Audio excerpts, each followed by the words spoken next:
The afternoon sun painted long shadows across the winding dirt road as Marcus Bennett's weathered pickup truck rumbled toward what he hoped would be salvation.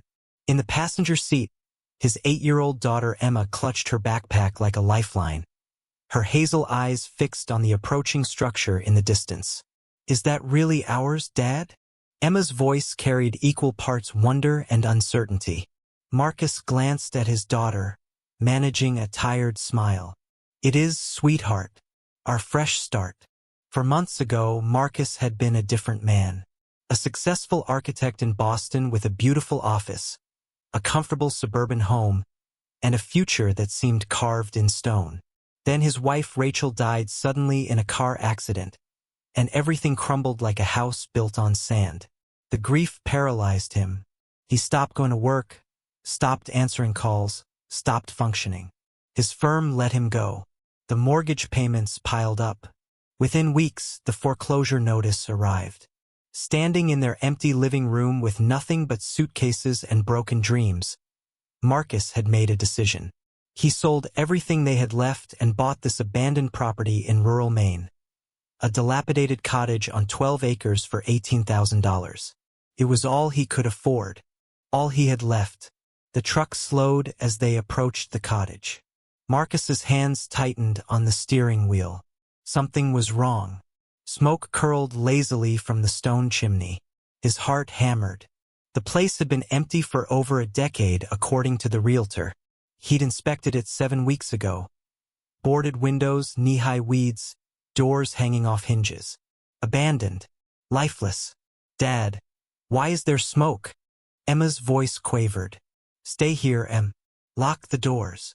Marcus cut the engine and stepped out into the crisp October air. He approached cautiously, construction instincts on high alert. The front door stood slightly open. Through the gap, he could see movement inside, flickers of firelight dancing on cleaned walls. Marcus pushed the door wide. The transformation stopped him cold. The main room had been swept clean. Broken furniture had been removed. The fireplace, which he'd assumed was beyond repair, crackled with warmth. And standing in the center of the room, frozen like deer in headlights, were 3 people. 2 young men who looked barely out of their teens, and between them, a girl no older than 5 or 6. For several heartbeats, nobody moved. Then one of the young men stepped forward, hands raised defensively. "Please, sir, we can explain.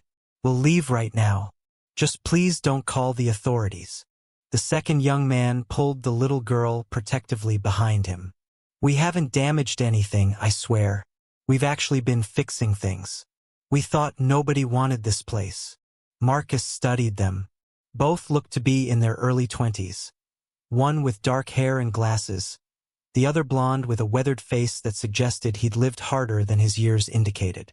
The little girl peeking from behind them had tangled brown hair and wore clothes that had seen better days. None of them looked threatening. They looked terrified. "Who are you?" Marcus kept his voice level.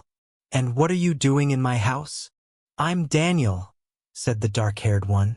"This is my brother Lucas, and that's his daughter Mia. We're sorry. We really are. We've been here about 3 weeks. We didn't think anyone would ever." "Dad." Emma appeared in the doorway, ignoring his instructions to stay in the truck. Her eyes went immediately to Mia. "There's a kid here." Mia emerged slightly from behind Lucas, curiosity overcoming fear. "Hi." "Hi," Emma responded. "I'm Emma. That's my dad. He's really nice, even though he looks grumpy right now." Marcus sighed.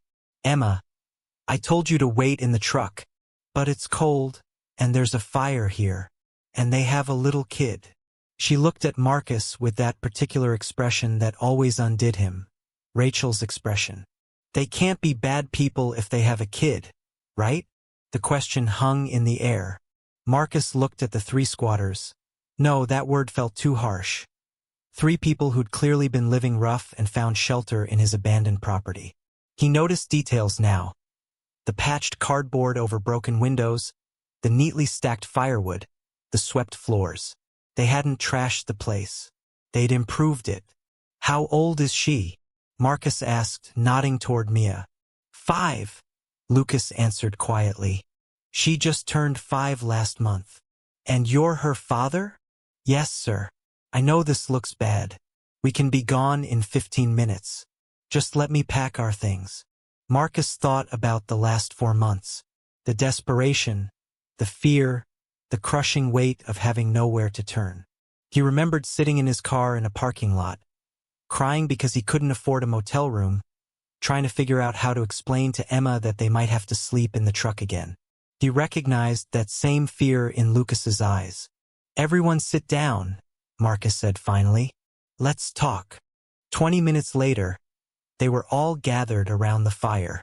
Emma and Mia had gravitated toward each other with the easy friendship of children. Marcus sat on an overturned crate while Daniel and Lucas perched tensely on another, ready to bolt at any moment. Start from the beginning, Marcus said. How did you end up here? The brothers exchanged glances. Then Daniel spoke. Lucas and I grew up in foster care. Different homes, mostly. We aged out of the system 3 years ago. Me at 18, him at 21. Lucas was working construction, trying to save money. Then he met Sophia. Lucas took over, his voice soft. Mia's mother. She was amazing. We got married, had Mia. Everything was good for a while. Then Sophia got sick. Cancer. Stage 4 by the time they found it. Marcus felt his chest tighten. He knew the story. Different details, same devastating ending. She fought for 2 years, Lucas continued. The medical bills destroyed us. I worked 3 jobs, but it wasn't enough. When Sophia died last year, I had nothing left. No savings, no home, debt up to my neck. I was living in my car with Mia. Daniel picked up the thread. I found them 3 months ago. I'd been working odd jobs, barely scraping by myself. When I saw what was happening with Lucas and Mia, I knew I had to help. But 2 broke guys with a kid and no address? Nobody would rent to us. Nobody would hire us properly without a permanent address. It's a cycle you can't break. How did you find this place? Marcus asked. I did electrical work for a realtor in town, Daniel explained. I overheard her saying this property had been sitting empty for years, that nobody wanted it because it needed too much work. We were desperate. We drove out here one night, and he gestured around them. We've been here ever since. We've been trying to make it better, Lucas added quickly. Not just living here, but actually fixing things. Daniel knows electrical and plumbing. I know carpentry. We've been repairing what we can, hoping that maybe if we made it valuable again, we could somehow, I don't know, earn the right to stay. Marcus looked at the room with new eyes. The sealed windows, the working fireplace, the reinforced door frame. These weren't squatters. They were survivors trying to build something from nothing. Emma, Marcus said, come here for a second. His daughter approached and he pulled her close. What do you think we should do? Emma looked at him seriously. Mommy always said we should help people who need help. She did say that. And they have Mia. She shouldn't have to sleep in a car. That's not fair. Marcus felt something crack open inside his chest. Rachel would have known what to do immediately. She'd always been better at the human stuff, at seeing people's pain and responding with compassion instead of caution. He looked at Daniel and Lucas. Here's what I'm thinking. This place needs months of work before it's actually livable, proper livable, not camping in a shell livable. I'm an architect, but I'm rusty on the actual building. I need help. The brothers stared at him. I can't pay much, almost nothing at first. But if you help me restore this place, really restore it, you can stay. We'll figure out sleeping arrangements, get the utilities connected properly, make it work for all of us. You teach me the hands-on stuff I've forgotten. I'll handle the design and planning. We build something together. Are you serious? Daniel's voice cracked. You'd let us stay? I am. But there are conditions. We're honest with each other, always. Everyone pulls their weight. We figure this out as we go, together. And most importantly, Marcus looked at Mia, then Emma. We do right by these kids. They've both been through enough. Lucas stood abruptly, turning away. His shoulders shook. Daniel's eyes filled with tears. Why would you do this? Daniel asked. You don't know us. Marcus thought about the question carefully. 4 months ago, I would have given anything for someone to offer me a lifeline. Nobody did. I had to figure it out alone, and it almost broke me. He met Daniel's gaze. So I'm offering you what I needed. A chance. Thank you, Lucas managed, still facing away. You have no idea what this means. I think I do, Marcus said quietly. Now let's get some sleep. Tomorrow we start figuring out what this place actually needs. The first month was chaos orchestrated by desperation and hope. They started with the essentials, getting electricity restored legally, which meant Marcus calling in favors from his old professional network and Daniel rewiring half the cottage to meet code. Water was next, a project that required digging up frozen ground and replacing corroded pipes. The 5 of them fell into an unexpected rhythm. Marcus sketched plans and managed the budget with terrifying precision. Every dollar counted when you had almost none. Daniel proved to be a wizard with electrical and plumbing systems, able to diagnose problems Marcus couldn't see and fix them with scrapped materials. Lucas handled the heavy carpentry, his hands sure and experienced despite his young age. Emma and Mia became inseparable. Emma, older by 3 years, took on a protective role that both amused and touched Marcus. She'd read to Mia before bed, help her wash up, make sure she ate properly. It was as if Emma had found a purpose in caring for someone else who'd lost a mother. One evening, about 5 weeks in, Marcus came inside to find Lucas teaching Emma how to use a level while Mia supervised with a toy hammer. See, you put it on the board like this, Lucas was explaining patiently. If the bubble stays in the middle, your board is straight. What if it's not straight? Emma asked. Then you adjust until it is. Building is all about patience and getting things right, even when it takes longer than you want. Emma nodded seriously, applying the lesson with intense concentration. Marcus watched from the doorway, something warm expanding in his chest. This was what a family looked like, not necessarily by blood, but by choice and circumstance and shared struggle. Later, after the girls were asleep, Marcus found himself on the porch with Daniel. The night was cold and crystalline, stars scattered overhead like spilled diamonds. Can I ask you something? Daniel said after a while. Of course. Why architecture? What made you choose that? Marcus considered the question. I liked the idea of creating spaces where people could live their lives, where families could make memories. Sounds idealistic, right? Sounds meaningful. It was. Until I got so caught up in the business side that I forgot about the meaning. Then Rachel died, and suddenly none of it mattered. All those beautiful buildings I designed, and I couldn't design my way out of grief. Daniel nodded. Lucas told me once that building things with your hands is different from designing them. He said when you build something yourself, you put a piece of your life into it. Every nail, every board. It becomes part of your story. He's right, Marcus agreed. I'm remembering that now. They sat in comfortable silence. Then Daniel said, Thank you for seeing us as people instead of problems. Most folks wouldn't have. Most folks haven't been desperate, Marcus replied. It changes your perspective. By December, the cottage was unrecognizable. They'd installed proper insulation, fixed the roof, replaced rotted floorboards, and built a functional kitchen from salvaged cabinets and cheap materials. 3 small bedrooms upstairs were now weatherproofed and livable. Marcus and Emma in one, Lucas and Mia in another, Daniel in the third. The work was grueling but satisfying in a way Marcus had forgotten work could be. There was something primal about creating shelter with your own hands, about turning ruins into refuge. Christmas approached, and none of them had money for gifts or celebrations. But Emma had other ideas. We should make decorations, she announced one evening. Mia and me found pine cones in the woods. We could paint them. That's a lovely idea, sweetheart, Marcus said. But we don't have paint. Daniel said he could make paint from things. Natural stuff. Right, Daniel. Daniel looked surprised to be consulted. I mean, theoretically, I read about it once. Using berries and clay and stuff. See, Emma looked triumphant. We can make our own decorations. And Lucas said he could carve things from wood scraps. And you could.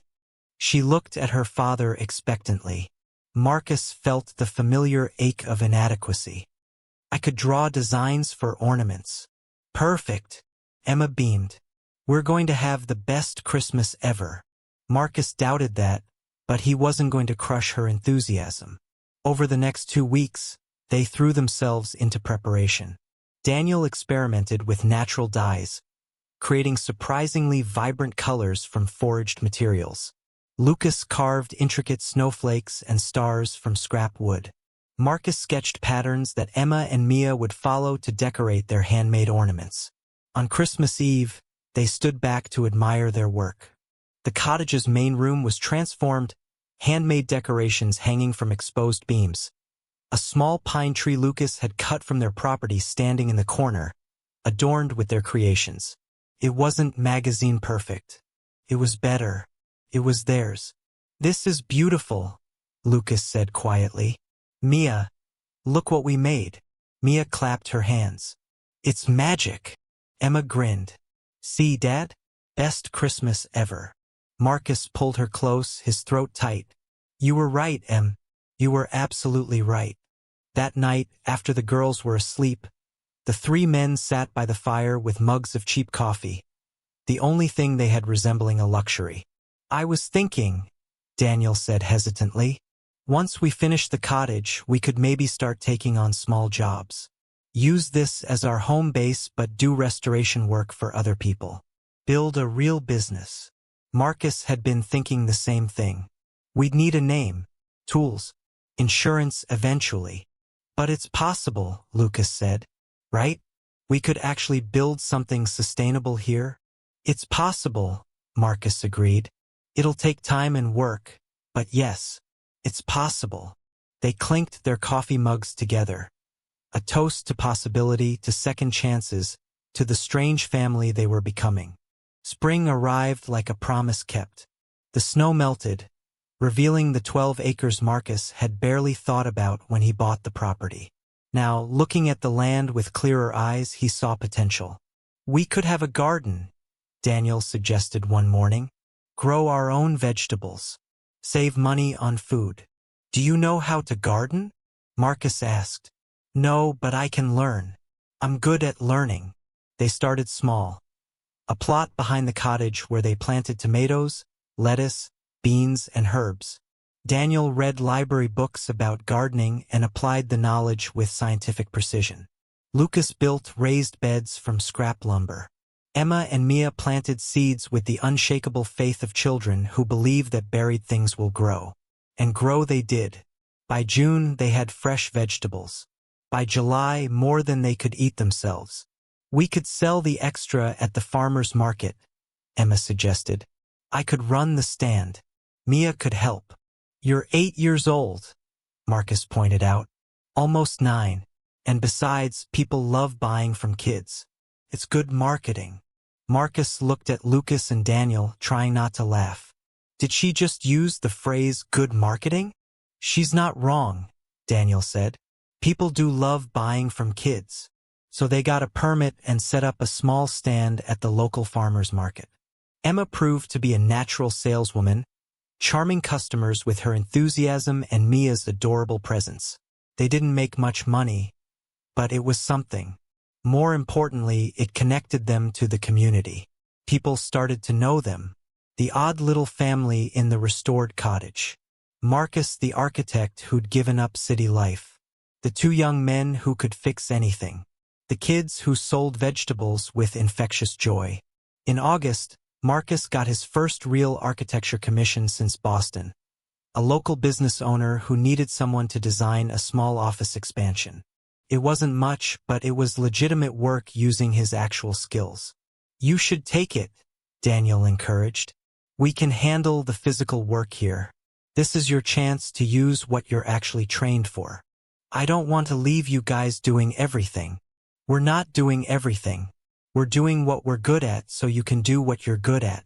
That's how teams work. The project led to another, then another. By October, Marcus had enough work that he could actually pay Daniel and Lucas small salaries. Not much, but actual money for their labor. They weren't just surviving anymore. They were building something real. One evening, Marcus found Lucas sitting on the porch looking pensive. Mia was inside helping Emma with homework, their laughter drifting through the window. You okay? Marcus asked. Lucas looked up. I keep waiting for it to fall apart. For something to go wrong. Does that feeling ever go away? Marcus sat beside him. I don't know. It's only been a year for us. But I think maybe that fear is just part of rebuilding. We've both lost everything before. It makes sense that we'd be afraid of losing it again. Mia's happy here, Lucas said. I haven't seen her this happy since before Sophia got sick. She talks about Emma like she's her sister. She tells people at school that she has a big sister now. Emma talks about Mia the same way. I never imagined this, Lucas admitted. When we were squatting in your house, terrified you'd call the cops, I couldn't see past the next day. And now look at us. We have a home. We have work. The kids have stability. We built it together, Marcus said. That's the thing people don't tell you about second chances. They're not given, they're built. Brick by brick. Decision by decision. Lucas nodded slowly. Thank you for making that first decision. For choosing to build instead of calling the police. You would have done the same. I don't know if I would have. I'd like to think so, but I honestly don't know. It takes a special kind of person to see strangers in your house and offer them a home instead of consequences. Marcus thought about that. Or it just takes someone who remembers what it feels like to have nowhere to go.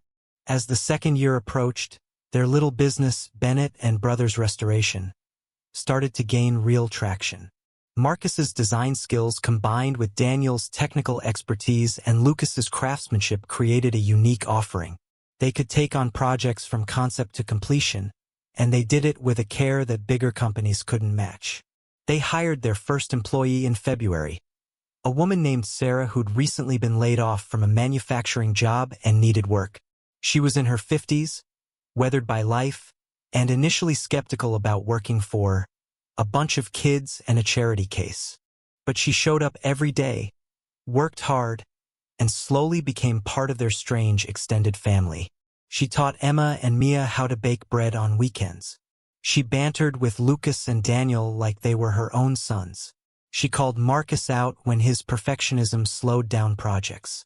You're not designing a museum, she'd say. You're fixing Mrs. Henderson's porch. It needs to be safe and solid, not award-winning. Marcus learned to let go of his old standards and embrace the reality of their work. They weren't creating architectural marvels. They were helping people make their homes better, and that was enough. If stories like this still mean something to you, don't just scroll. Subscribe and stay for the next one. As Marcus stood in the yard of the cottage, now fully restored, beautiful, a real home, watching Emma and Mia lead the other kids in some elaborate game, he felt Rachel's presence. Not as painful absence, but as gentle blessing. You did good, he could imagine her saying. You took your broken heart and built something beautiful with it. Lucas appeared at his elbow, carrying 2 beers. Thinking deep thoughts? Thinking grateful thoughts, Marcus corrected, accepting the beer. 3 years ago, I was convinced my life was over, that I'd lost everything worth having. And now I know you don't lose everything. You just lose the life you planned. But that makes room for the life you're meant to have. Lucas raised his beer. To lives we never planned. To families we never expected.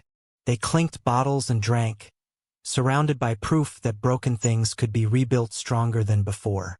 Emma was 13 now, confident and bright, talking about architecture school. She wanted to follow in her father's footsteps, but with a focus on sustainable, community-based design.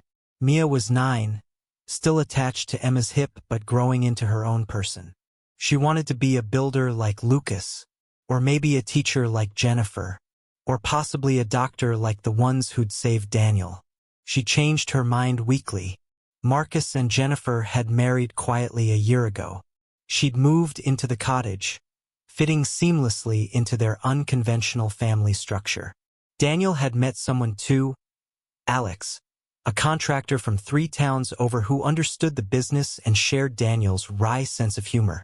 They were talking about buying property together, maybe starting a sister company. Lucas was dating Sarah's daughter, Elena, a single mother with 2 kids of her own.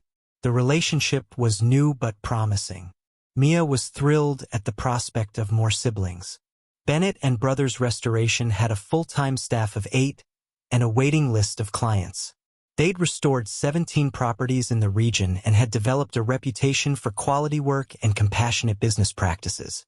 But the cottage remained their headquarters, their foundation, their reminder of where they'd started. One evening, Marcus found himself on the porch again. Always the porch, his favorite thinking spot, watching the sun set over their 12 acres. The garden was lush, the cottage was warm and full of life, and inside he could hear laughter and conversation. Jennifer joined him, sliding an arm around his waist. "You okay?" "Better than okay," Marcus said honestly. "I was just thinking about that first night. How terrified I was when I saw smoke coming from the chimney. How close I came to calling the police instead of walking through that door. What changed your mind?" "Emma." She saw Mia and immediately saw a person who needed kindness, not a problem to be solved. Kids see things more clearly sometimes. "She learned that from you." "No, I learned it from her. And from Lucas and Daniel. They taught me that the families we need don't always look like the families we planned. Sometimes they're 3 strangers living in your house because they had nowhere else to go." Jennifer laughed. "When you put it that way, it sounds insane." It was insane, but it was also exactly what we all needed. Inside, Emma called out, "Dad! Jennifer! Dinner's ready." They went inside together, into the warmth and noise and beautiful chaos of a family built from broken pieces. A family that had taught Marcus the most important lesson of his life. Sometimes the best things we build aren't buildings at all. They're connections, trust, love, the invisible architecture that holds us up when everything else falls down. And sometimes the people we're meant to find are already waiting in the places we're brave enough to call home. The cottage still stands today, headquarters of Bennett and Brothers Restoration. Above the door is a plaque that reads, "Built on second chances," because that's what it is, what they all are. Proof that when we choose compassion over judgment, when we build instead of destroy, we create something stronger than we could ever construct alone. If this story touched you, if you believe in the power of second chances and the families we build from broken pieces, remember, somewhere right now, someone needs what you needed once. The question isn't whether you'll find them. It's whether you'll be brave enough to walk through the door.